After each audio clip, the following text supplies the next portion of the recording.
సంతానం కావాలన్న మీ కలను నిజం చేసుకోండి. 49 అంటే సంతానం, 49 అంటే సంతోషం. వివరాలకు సంప్రదించండి.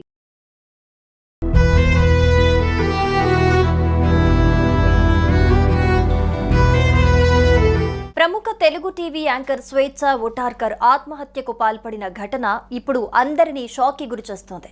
జవహర్ నగర్లోని ఆమె నివాసంలో శుక్రవారం రాత్రి 10:30 ఉరివేసుకుని ఆమె బలవన్మరణానికి పాల్పడ్డారు. ఈమె మరణంపై మాజీ సీఎం కేసీఆర్ సైతం స్పందించి స్వేచ్ఛ మరణం బాధాకరమన్నారు. అయితే స్వేచ్ఛ ఆత్మహత్యపై ఆమె తండ్రి తాజాగా సంచలన ఆరోపణలు చేశాడు.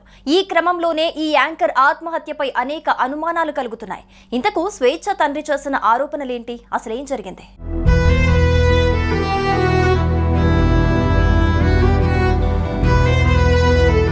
ఓ ప్రముఖ టీవీ ఛానల్లో యాంకర్ గా చేస్తున్న స్వేచ్ఛ శుక్రవారం రాత్రి తన నివాసంలో ఫ్యాన్ కు ఉరివేసుకుని బలవన్మరణానికి పాల్పడ్డారు.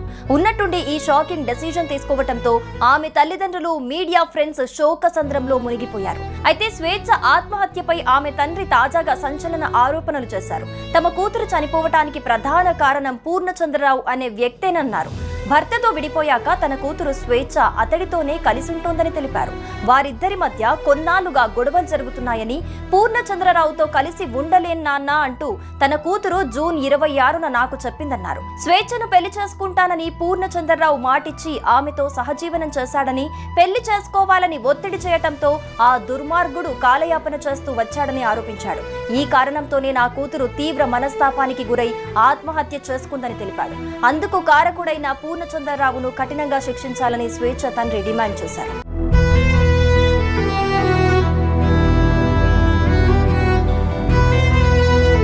గత 18 ఏళ్లుగా తెలుగు మీడియాలో పనిచేస్తున్న స్వేచ్ఛ ప్రస్తుతం టీ న్యూస్ లో యాంకర్ గా పనిచేస్తున్నారు.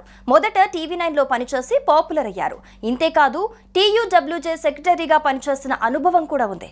అయితే 5 ఏళ్ల క్రితం భర్తతో విడాకులు తీసుకున్న స్వేచ్ఛ అప్పటి నుంచి తన కూతురు పూర్ణచంద్రరావుతో కలిసి ఉంటున్నట్లుగా తెలుస్తోంది.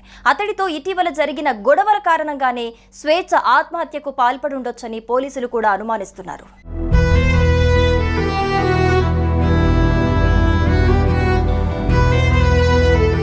సుమన్ టీవీలో మీ పర్సనల్ అండ్ బిజినెస్ ప్రమోషన్స్ కోసం కింది నెంబర్కి కాంటాక్ట్ చేయండి.